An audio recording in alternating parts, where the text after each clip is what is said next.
Oi, gente, tudo bom? Estou muito feliz de te ver de novo. E se você não me conhece ainda, bem-vindo ou bem-vinda ao meu canal. Então, eu sou a Cláudia Della Rosa e eu sou professora aqui em Berlim da disciplina Lebenskunde, ao pé da letra Ciência da Vida, e eu trabalho em 2 escolas de ensino fundamental, que é de 1ª a 6ª série. Então, ciência da vida não é no sentido biológico, e sim no sentido filosófico, ético, de pensar sobre a sociedade, pensar em temas como amizade, sentimentos, mas hoje o nosso tema ele é um pouco mais pesado. O tema é o nazismo, a perseguição e o assassinato de 6 milhões de judeus, e não somente de judeus, de pessoas com deficiência física, homossexuais e outros grupos. Então, eu tratei esse tema com uma turma de 6ª série. Eu sempre pensei que é muito cedo. Pensava, é muito cedo, as crianças são muito jovens, esse é um tema muito brutal, um assassinato em série de milhões de pessoas, né? É um tema muito difícil.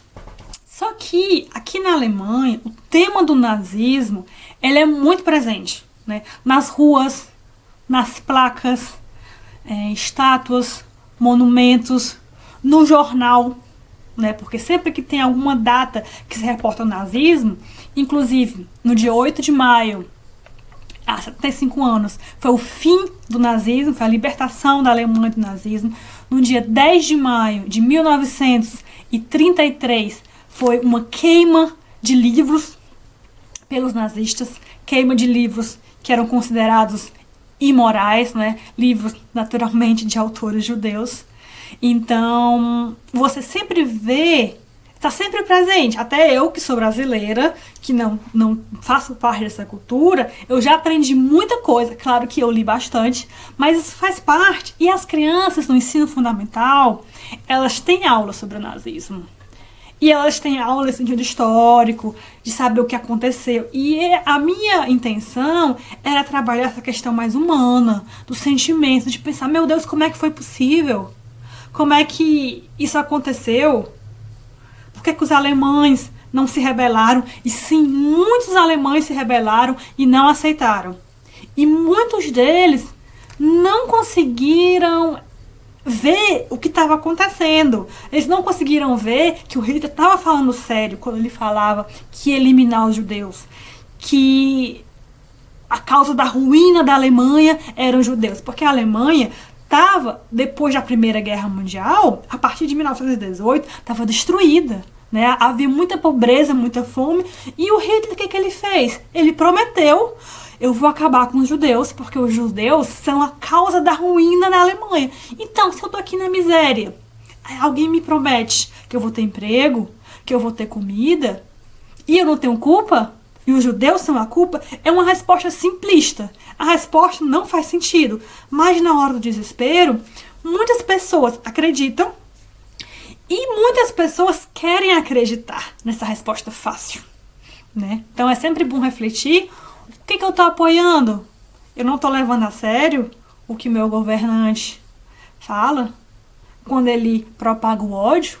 Então é sempre importante refletir, porque quando eu trato desse tema, é claro que eu trato de uma perspectiva histórica, de mostrar o que aconteceu, mas o meu principal objetivo é que nada parecido volte nunca a acontecer. Eu quero preparar as crianças a pensar por si mesmas e que elas vejam que uma resposta fácil, simplista, de pôr a culpa num povo, ou num grupo religioso, ou nos estrangeiros, em quem quer que seja, essa resposta não pode ser verdadeira. E aí sempre tenta mostrar as incoerências que estão por trás desse pensamento. Obviamente que eu não comecei assim com as crianças. Eu fiz um teste. Eu nem tinha a intenção de trabalhar o tema profundamente. Eu queria ver como é que as crianças reagiam. Em novembro, no dia 9 de novembro, aconteceu a Noite dos Cristais. 9 de novembro de 1938. Nessa noite, os oficiais nazistas destruíram muitas lojas de judeus e quebraram tudo. E quando as pessoas acordaram, elas viram aquela porção de vidro no chão. O nome correto é até noite do pogrom, que é noite da perseguição. Mas eu vou falar aqui os nomes, caso você... que às vezes aparece um ou outro. Então, eu perguntei por volta no começo de maio, se os meus alunos sabiam o que tinha acontecido no dia 9 de maio de 1938. E aí, algumas crianças sabiam, me falaram. Aí eu perguntei, vocês sabem o que aconteceu? Aí eu expliquei, a gente começou a conversar. E eu perguntei para os meus alunos se eles queriam saber mais sobre esse assunto. E eu vi que teve muito interesse. Foi a primeira aula nessa turma que os alunos estavam calados, prestando atenção e super interessados. Então eu pensei, se os alunos querem saber, eu tenho que arrumar uma maneira de tratar esse tema de forma adequada, né, com crianças de 11 anos. E uma amiga me recomendou um livro, que eu infelizmente não tenho um livro, eu tenho só uma xerox colorida, mas o livro é fantástico, porque ele trata a história de duas garotas, a Lisa e a Judith, vou chamar de Judith, que é judia. E elas são melhores amigas, elas são vizinhas, elas fazem tudo junto como melhores amigas. Tá tudo ótimo. Elas vão para a mesma escola, tudo maravilhoso. Até que um dia, esse senhor de bigode assume o poder. E a partir desse momento, ninguém fala mais bom dia, ninguém fala mais boa noite. Você se cumprimenta e você fala Heil Hitler e você faz esse gesto com a mão, que na Alemanha é proibido. Se você vier pra cá, não brinque com esse gesto. É realmente proibido. Por isso que eu nem vou fazer.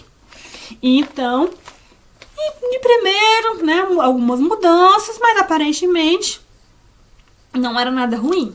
Até que isso foi se mostrando que era ruim sim, porque a professora começou a ensinar na aula que haviam seres humanos que eram melhores que outros.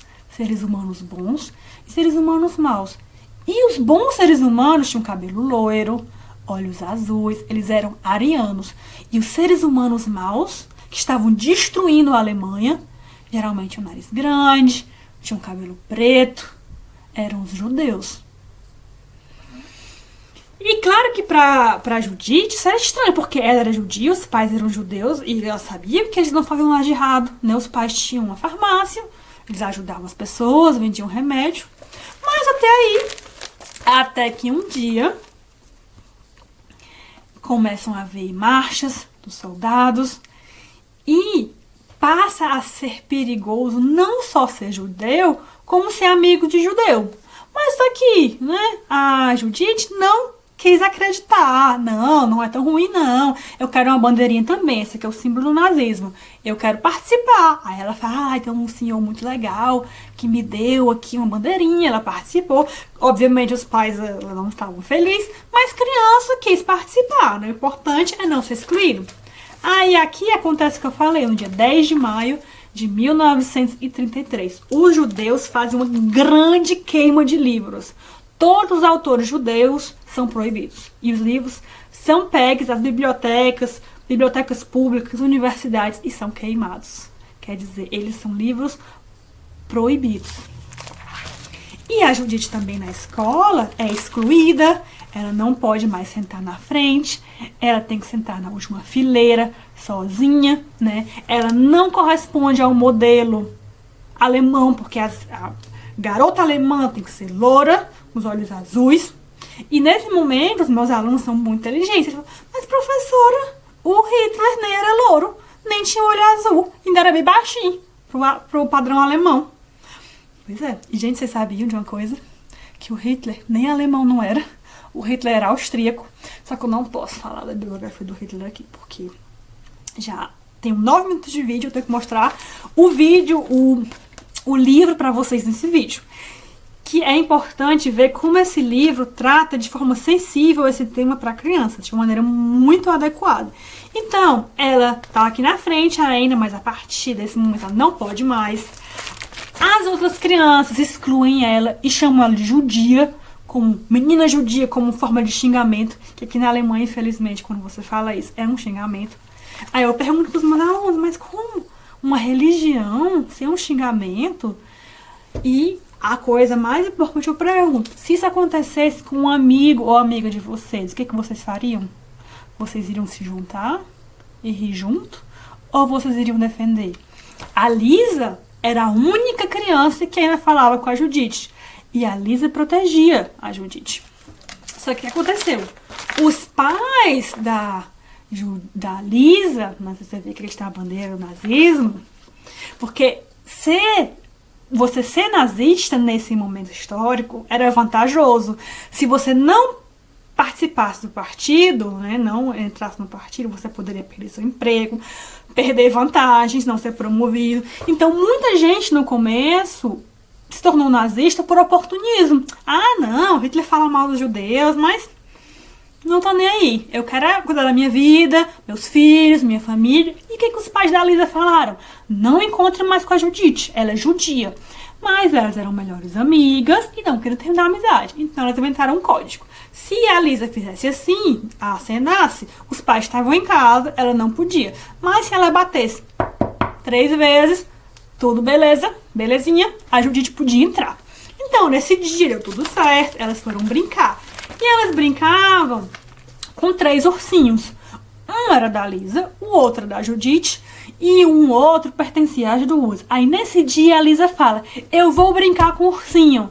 Aí a Judite fala, mas mulher, eu também quero, é de nós duas. Você é apenas uma menina judia, eu que decido. Quer dizer, o ambiente que ela estava, que menosprezava os judeus, acabou a influenciando, né? Ela gostava da Judite, sabia que ela não era inferior, mas ela acabou reproduzindo isso. E naturalmente, a Judite não ficou satisfeita e foi embora. E aí, o que aconteceu? Ela dorme, ela sonha com a Judite e ela vai atrás dela. Exatamente na noite dos cristais, em que tudo foi quebrado. Só que a Judite e os pais delas não estão mais lá. E ela procura, espera que a Judite volte para a escola, mas a Judite não volta nunca mais para a escola. E ela pergunta para a mãe dela, meu Deus, o que aconteceu? Ela não vai voltar mais? E ela continua indo para a escola e a partir de 1941, todos os judeus têm que usar essa estrela, esse símbolo na roupa, para que eles possam ser reconhecidos. E a Lisa sempre procurava todas as crianças, todas as garotas com esse símbolo, mas ela nunca mais viu a Judite. Nunca mais. E ela nunca pôde se desculpar. Aí eu perguntei para os meus alunos, o que vocês acham que aconteceu com ela, né? Eles deram várias possibilidades. Ela fugiu para outro país, ela se escondeu, que muitos judeus se esconderam. Ela foi para um campo de concentração e morreu. E, enfim, meu tempo está acabando e eu tenho que parar de falar, meu povo. Eu tenho muita coisa para dizer desse tempo. Eu tenho muita coisa para falar sobre essa aula. Me escreve aqui o que você quer saber, que aí eu posso preparar um vídeo com base no seu desejo. Mas a mensagem principal que eu quero deixar para você e que eu deixo para os meus alunos é: a pergunta não é o que você teria feito naquela época. Não é. A pergunta é o que você faz hoje. Se você vê um discurso do ódio que culpa uma pessoa, um grupo, dos males de um país, se você é contra, se você é contra a exclusão, contra o preconceito. É esse o mais importante. Você pensar o que eu faço, que ideias eu estou apoiando, né? Porque a ideia é sempre tornar os alunos responsáveis, porque muitas pessoas acreditam que apoiaram o nazismo, elas não achavam que estavam apoiando um regime que iria eliminar 6 milhões de pessoas. Então é isso, eu quero sempre encorajar os meus alunos a lutar contra qualquer tipo de injustiça e não acreditar em nenhum pensamento simplista que põe a culpa, que responsabiliza somente um grupo de pessoas, sejam eles judeus, estrangeiros ou pertencentes de um partido político ou de um grupo. Então, gente, por favor, escrevam aqui qual é o interesse de vocês e nos veremos em breve. Um grande beijo, sem muita alegria, porque o tema é realmente difícil. Até mais.